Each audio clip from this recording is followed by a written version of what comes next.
Welcome to Literacy Talks, the podcast for literacy leaders and champions everywhere, brought to you by Reading Horizons. Literacy Talks is the place to discover new ideas, trends, insights, and practical strategies for helping all learners reach reading proficiency. Our hosts are Stacy Hurst, a professor at Southern Utah University and Chief Academic Advisor for Reading Horizons; Donell Pons, a recognized expert and advocate in literacy, dyslexia, and special education; and Lindsay Kemeny, an elementary classroom teacher, author, and speaker. Now, let's talk literacy. Welcome to this episode of Literacy Talks. My name is Stacy Hurst. I have the privilege of hosting this podcast along with Donell Pons and Lindsay Kemeny. And those of you who've been listening know that we are focusing this season's podcast on the IDA issue, celebrating its 75th anniversary of Perspectives. So we are excited for this specific episode, and I'm going to let Donell introduce our guest and tell you why we're excited. Great. So this is such a pleasure to have Kate Cain on. I had not known much about your background, Kate, but I saw you. I had the pleasure of being able to attend the IDA conference in Texas that was just held recently when they introduced this Perspectives publication.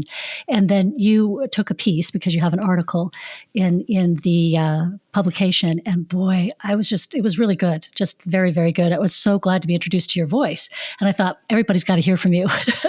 So we wanted to make sure we could get you on. And it's been challenging because you are, in a different place than we are here in the United States. And so the time difference, and we really appreciate you doing that and accommodating us. And Lindsay isn't able to join us today for that reason, so you'll find her absent. But we just really found it important to be able to talk to you today. Thoroughly enjoyed what you discussed. And when you presented, your piece was on making and conveying meaning, how structured literacy integrates comprehension and composition. And so we've talked about various aspects of structured literacy. This isn't new for our listeners. They've been listening along and also following along in the article. And so you'll want to go to your Perspectives publication, because we've told folks where that's at, and they've been following along. Page 60 is where it begins, but we really get into it next couple of pages in. But for our listeners, Kate, I'd like you to maybe give us a little bit of your background, because like I say, you were relatively new for me, and I was just so grateful to hear from you. Well, give us a little bit about your background in reading. Okay, well, first, I'd just like to thank you for inviting me to be part of this and talk about these ideas and share them with your listeners. It's a great experience. I love talking about research to different groups and really trying to bridge that research to practice divide. So I guess my background is maybe not what people expect it to be. So my training is actually in experimental psychology. So I'm not a qualified classroom teacher. I'm not a speech language pathologist or an educational psychologist. I have only ever stood up in a classroom and worked with children in terms of my research, but not actually in terms of instruction or teaching. And so basically I did training. My undergraduate degree was in experimental psychology, as I said, at Sussex University. And one of the things that I learned there, I became particularly interested in memory, in text, in language processing. And then I got into reading research specifically for my PhD. So I worked for a couple of years on adult text comprehension with Jane Oakhill and Alan Garnham. And through that, I became really interested in Jane's other work that had been about children that have got specific reading comprehension difficulties. So up to then, I'd only been sort of like doing work on skilled adult readers. But Jane had done some work previously with a group of children who acquire apparently good word reading skills, but they're not very good at answering questions about texts that they've read or recalling those texts with appropriate detail and sequencing. And so I ended up sort of like focusing on that group for my PhD studies, trying to understand, why does their comprehension break down? Why can they've obviously got good learning skills because they can develop good word reading skills. So what's going on with the comprehension? And then I took a postdoc actually with Jane as well that was looking at the longitudinal study of a group of readers, and I've never really been able to get away from reading comprehension development and difficulties since then. I was hooked. Well, that's great. That's our gain. I think that's an interesting background, like you said, Kate, because when you presented, it was a different perspective that I was not used to hearing, and really appreciated that different lens that you brought to it. So that's interesting to hear from you that your background is a bit different. So I hope our listeners will pick up on that. It's great. And let's just dive right in, because you get started right away in your article, which I love. Just get right to it. And you say that you begin the article by stating good oral language and communication skills provide a strong foundation for the development of reading and writing. Preschoolers who know the meanings of more words, speak longer utterances, and produce more sophisticated narratives are those who typically acquire stronger literacy skills and more quickly than their peers. So this is an excellent opening statement. Explain why this is such a good way to begin discussing a rather complex topic of making and conveying meaning. Yeah, so reading comprehension and written composition, they're complex. They draw on a very wide range of different knowledge, skills, and cognitive processes. And I think one of the things I was trying to get across, often readers and instructors of literacy, they know that kind of word recognition skills have got to be taught. Children have got to be able to decode the words, to be able to access meaning from text, and they've got to learn how to spell those words for writing. We know that that's critical. But what I wanted to get across was the ability to understand what we read and the ability to actually write sort of clear, unambiguous, sort of persuasive text. It doesn't just come from nowhere. So reading comprehension, composition skills, they've got to be taught and fostered similar to how we think about word recognition skills. They have to be sort of like taught and fostered too. But it doesn't mean that children are coming to the classroom without anything, because we have this foundation of their oral language skills, of their communication skills that they've built up in preschool. And those serve to be a really strong foundation for what we need to go on and teach and foster. So I guess to link it with something that your listeners might be familiar with, it's not really dissimilar to how we know that your oral language skills predict how easily children learn to read words. You know, children who can play around with the spoken language, can identify words that rhyme, can identify similar starting letters, they find it much easier to learn to read or to decode the printed word. So what we have for comprehension, children who have just got better oral language skills, they know the meanings of more words, they produce longer utterances, they tell narratives, relate autobiographical events with clear structures, you know, with a beginning, a middle, and an end. Children who come with those foundational skills, they typically acquire or progress, if you like, in reading comprehension much more easily than children who don't have that oral language background when they start school. So I guess what I was trying to do with that is really get across this idea that comprehension, composition, they do need to be taught, they do need to be fostered, but we're not starting with a blank slate. Like the majority of children will come to school with oral language skills, and we can build on those and develop those to enable them to become good readers and good writers. Yeah, gosh, I just love the way you broke that down for us, and the importance of it, and the importance of knowing. And I think, Kate, sometimes that's where it breaks down for us, is we see children and they're being expressive, and they might be telling a story, and they're rather young, and we think that's just so adorable. But there's a lot going on when they do that, and they're presenting a lot of skill when they do that. And I think maybe sometimes we lose track of that and think, oh, it's just natural, when really there's a lot that plays into how well they do that, right? And sets them up. I agree. And I think also it's really difficult sometimes for us as skilled language users to reflect on that. It's very difficult for us to remember back and reflect on our own learning. So sometimes, and I think it may be one of the things that I did when you saw me speak at IDA when we were launching this perspectives issue, I often try to use different types of text and example to put a skilled adult audience in the shoes of a young reader, to give them some of the challenges with vocabulary, with structures, with meaning that a young reader might come across. Yeah, in fact, Kate, you have a text right away after that first bit that I read. You present the reader with a text and you say, just read this, and then you ask a few questions. And you call this, I thought it was really interesting, you had a good name for it. And I'm trying to remember, considerate. Yes. A considerate text. And that was kind of the first time I've heard anybody use. So Kate, tell us a little bit about that, because it was a great exercise, by the way, and a great piece of text to get us thinking, like you say. Oh, goodness. Well, certainly the idea of a considerate text, I'm sure it does not come from me. But basically, you can think about a writer as being considerate and thinking about their audience and what knowledge they have and how much help and support they give them with explicit information and with signaling so that they can extract meaning from it.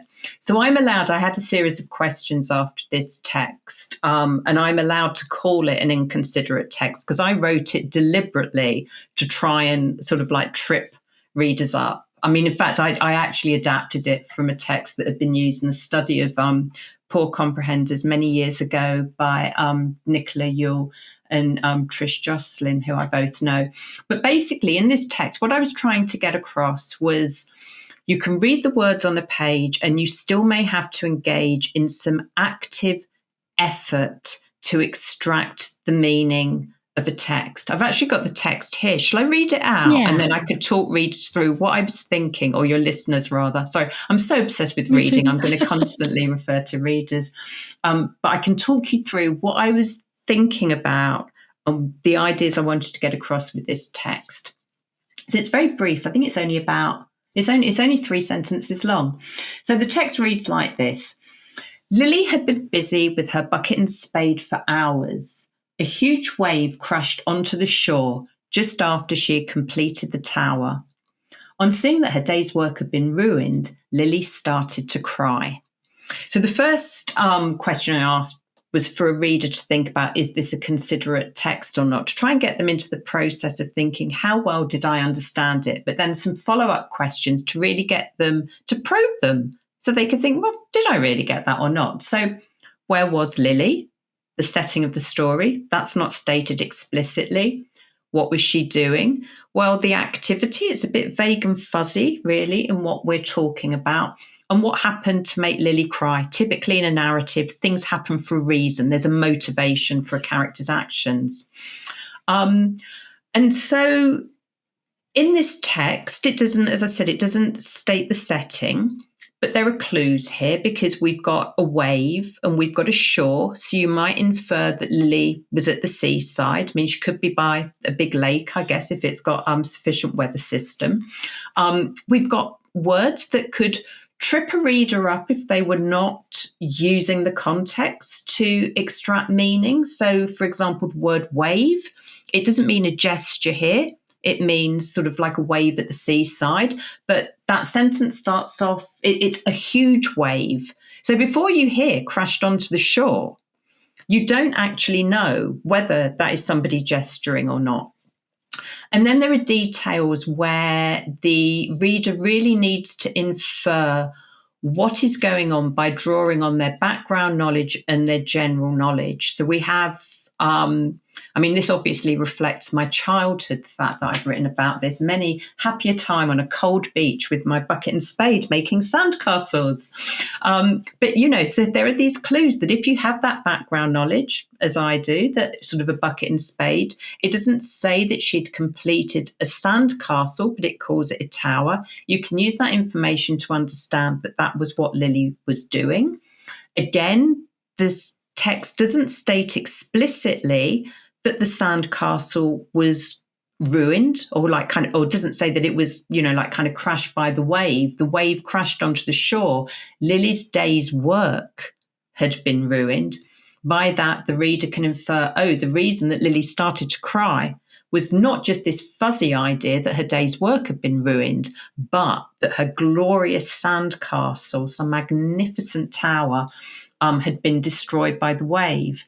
And if you don't engage in that additional processing of trying to, rather than just understanding the words in isolation, but linking them into coherent clauses, coherent sentences, linking up those ideas across the text, and by drawing on your background knowledge to actually make sense of these more implicit details, you're only going to have a fuzzy, inadequate representation of the text meaning. So there's actually an awful lot going on, even to understand a very, very simple text.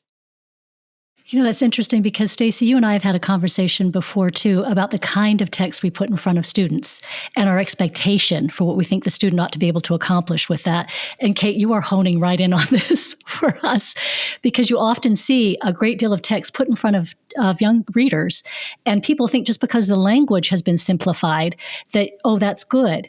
But as you've mentioned in those 4 key parts that you would teach in structured literacy, if you're really paying attention to this, you're looking at vocabulary and background knowledge, sentence structure and grammar, knowledge and use of text structure, and critical thinking skills. That's a whole lot more than just making the words a little more simple, right?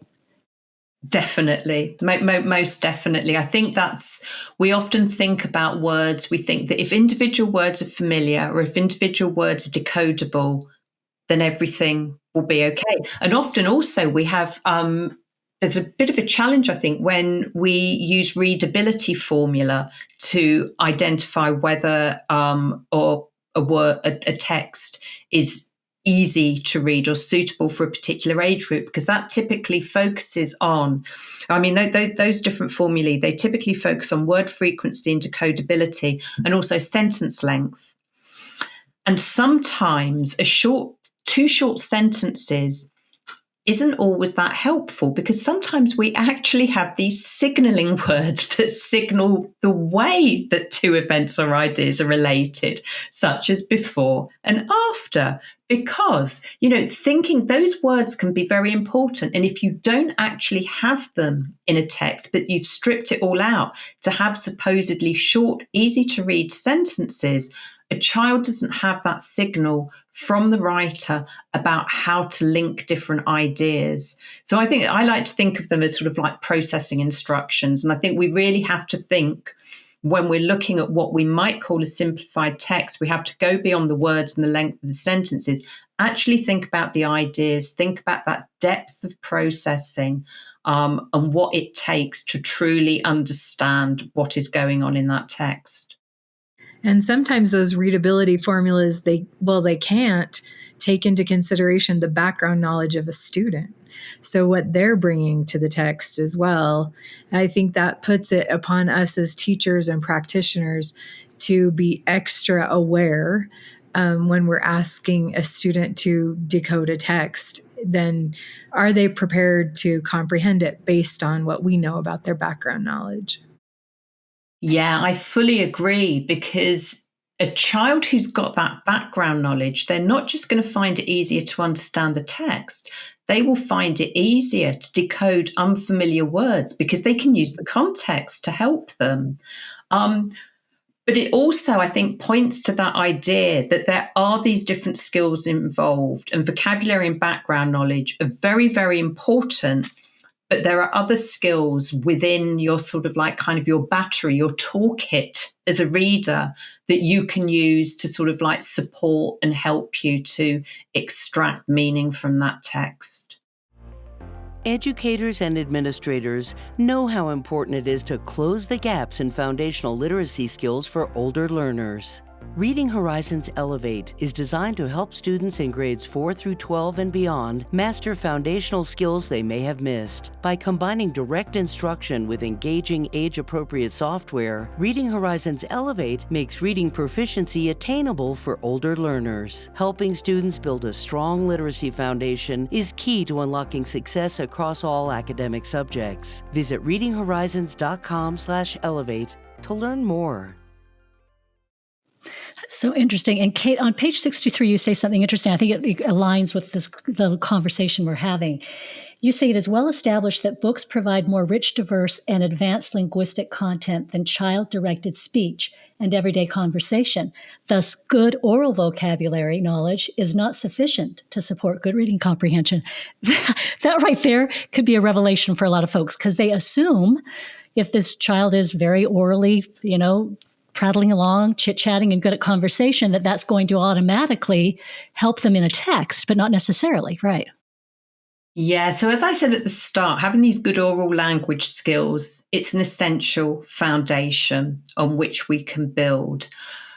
But language, just like the conversation we're having, this is on the fly. I'm just like kind of retrieving words, I'll be using quite a narrow vocabulary in this conversation compared to if I was like writing about this, because we're retrieving this in real time.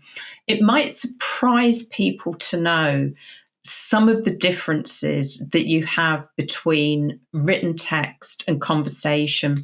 So even young children's picture books have got a greater variety of vocabulary. They've got more rare vocabulary, less familiar words than adult conversation.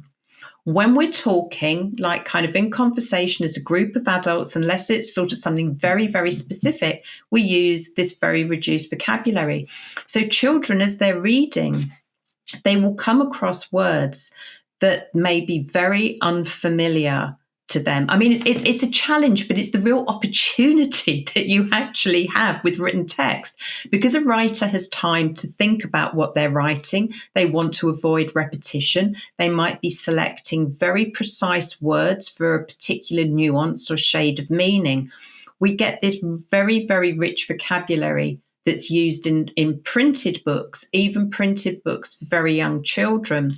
And typically also those really critical words are the content words, the words that are carrying meaning.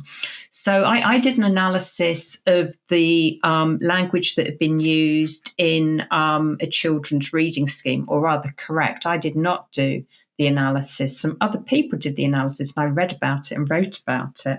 I will give credit where it is due. This was done years ago by Morag Stewart and colleagues, but it still really holds true.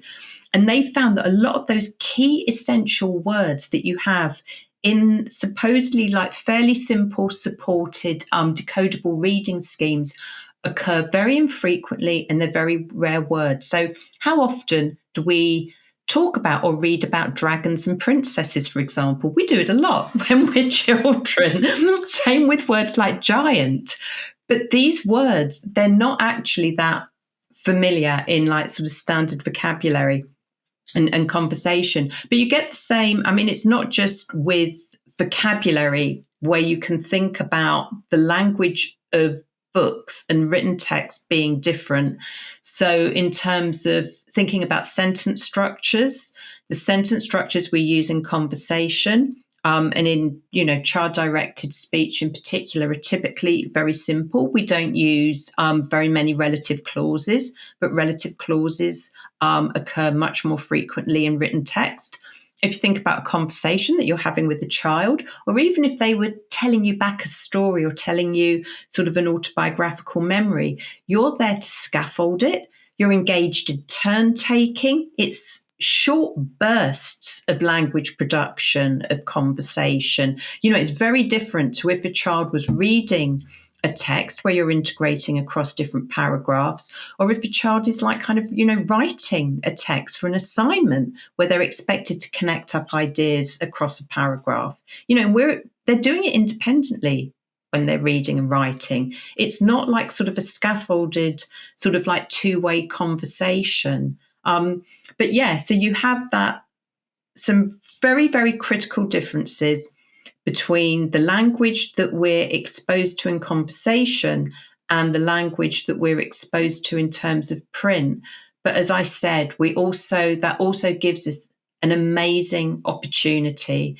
So building good reading habits, for example, is just so unbelievably important, because people, adults, not just children, but adults as well, who engage in more reading in their free time, They're better at word reading. They're better at spelling. They know more vocabulary. They have better general knowledge. They're better at reasoning. I mean, it's just amazing the power of print and what, it can give to an individual. But obviously, if you don't have the right text processing skills, you're not going to be able to take advantage in that way and learn from it.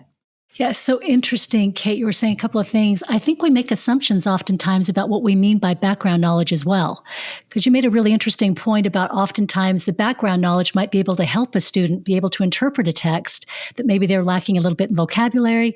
Maybe that meaning is fuzzy. Maybe even an image of something might be a little difficult for that student. However, background knowledge may be helpful. And so do we sometimes make an assumption that if a student has a lot of oral language, they've got a lot of background knowledge, and maybe that's not necessarily the case? And then how do you help a student gain back that background knowledge? Yeah, that's a really interesting point. Ooh. So background knowledge, as you say, it can help to compensate for poorer reading skills. And there are lots of studies where they get individuals who are either experts in baseball or novices and those sorts of things, get them to read text. And then the ones who know that because they know the pattern of a game, like the structure, how things happen, they're able to sort of like understand that text much more readily than someone who actually on a standardized test would be seen to be a skilled reader, but doesn't have that knowledge. They can't fit it into the framework. They can't draw up that schema of how that particular event unfolds. So it's, this is this complex interaction. But then it also speaks to your point of sort of how do we teach this background knowledge? And, one of the ways that people are exploring this and pushing this a lot is really trying to have, I guess, what can be referred to as content-focused instruction. So rather than teaching things in isolation, the way that you can build up banks of knowledge, banks of vocabulary. So it really does become sort of like integrated, and you're sort of like, you have to establish sort of like rich, connected semantic representations. And that has to be connected more broadly to what you know about things, your conceptual knowledge about the world. I mean, I do kind of, I always say I'm not really sure where vocabulary knowledge ends and background knowledge begins, because, I really do see them on a continuum. But I think it really speaks to the fact that like kind of we can't just give kids like a list of vocabulary items and say, this is your list of words for this week. Go away and read it and learn it. That is not necessarily going to help them, but actually kind of like building on that knowledge by having texts and activities that are all based on like particular topic areas can help you to use that knowledge in different ways, because we know that to consolidate knowledge, it's not just coming in. You're not just like sort of a passive recipient. You have to use that knowledge to consolidate it. Retrieval is very important as well. Right. And connection too, right, Kate? So you're reading other texts, you can make connections. Yeah. That's really interesting. I'm just thinking about, this makes text selection so much more important. And how often is text maybe the last thing we think about because we're doing all of the teaching and the text is sort of an afterthought. And it really should be our primary goal, is that text, shouldn't it? I agree with you in terms of what the text can offer. If you're working with a group of students, you're never going to be able to select a text that is going to be equal to all of them. But one of the nice things is because they'll all have different knowledge and experience, then through that discussion, you can help them to make the connections that you were talking about, to connect it with their own experiences and with different texts.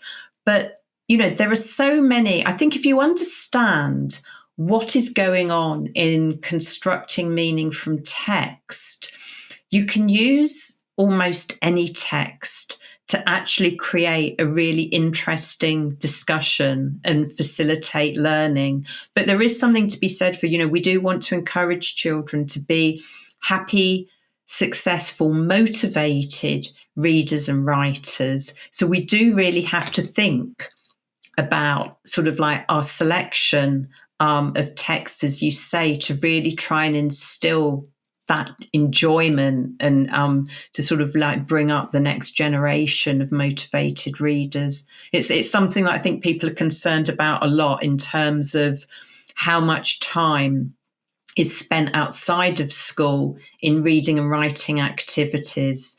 You know, it seems much more less than sort of a couple of decades ago. Boy, isn't that true? So, Kate, you looking at that from your perspective and your background, what's one of your main concerns you have about students reading text? I think they don't do enough of it. I mean, text. So for me, it's. You see, I'm a real bookworm, so I could read from a very young age, and I always say you're never lonely with a book because you can always like kind of escape into that other world.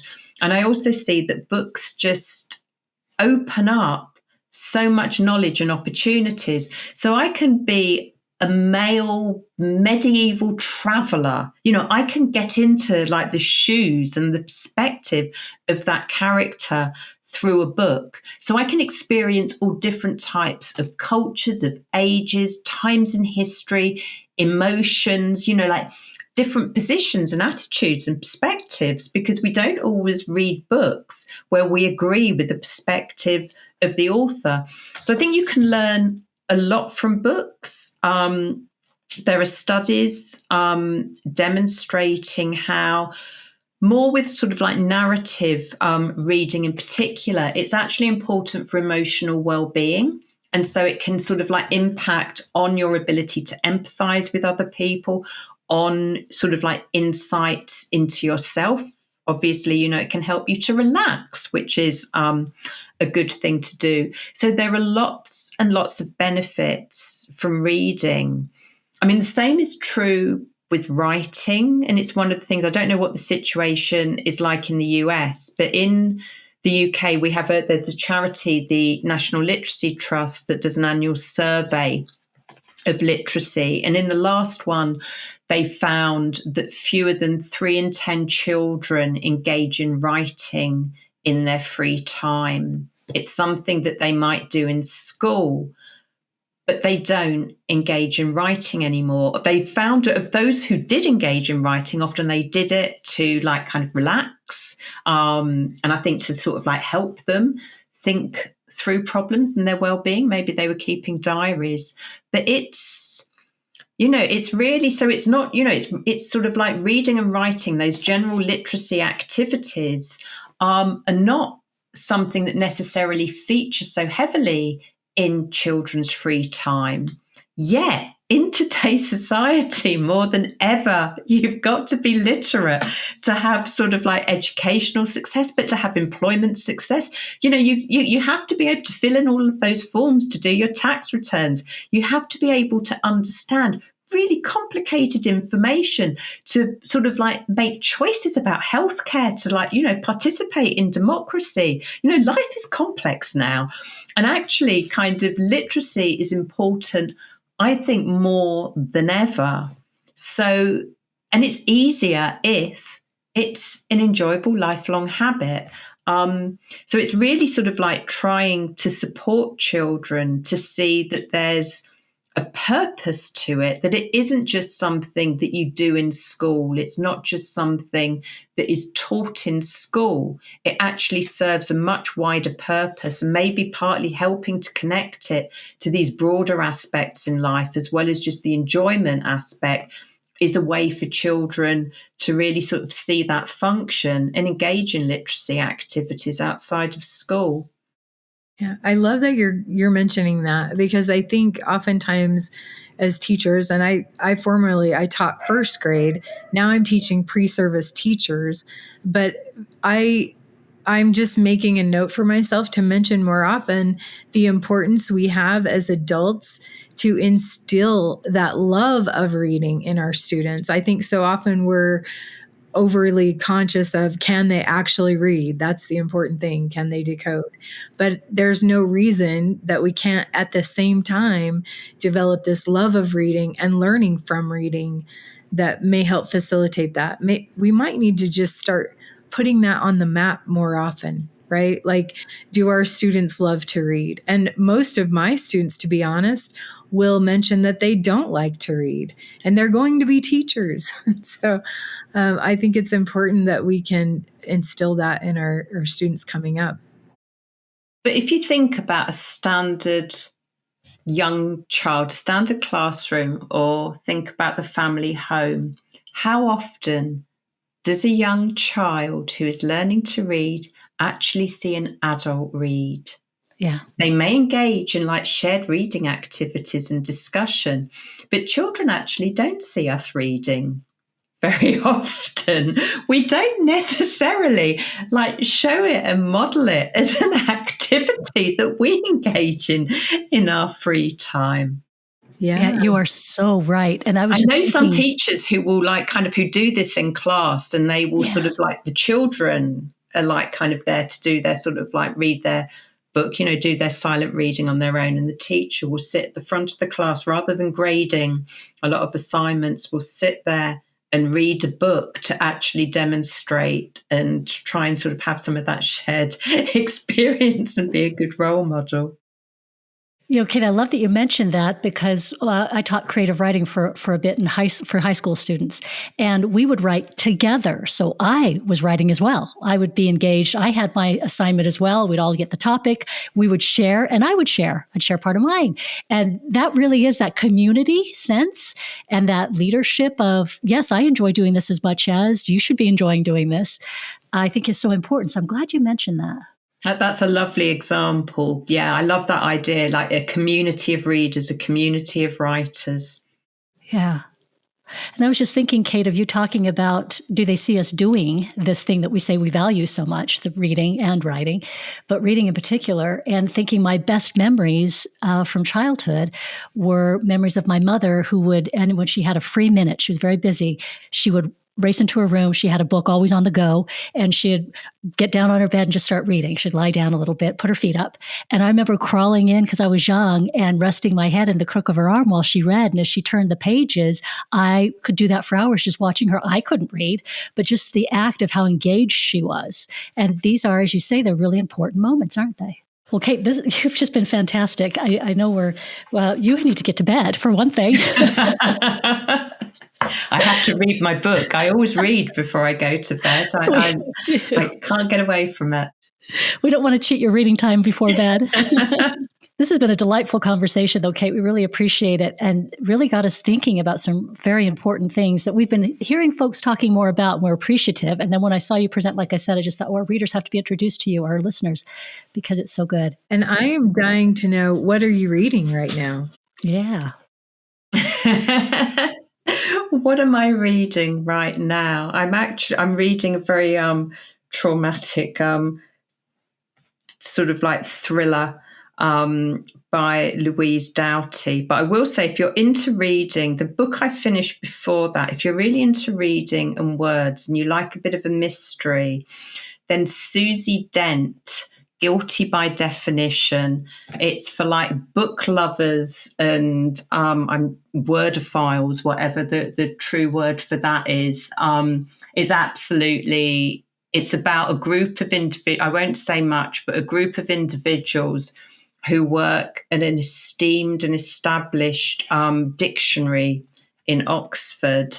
And there is like kind of an old mysterious case that comes about with lots of kind of written clues and puzzles that they have to work out. You learn a new word every chapter.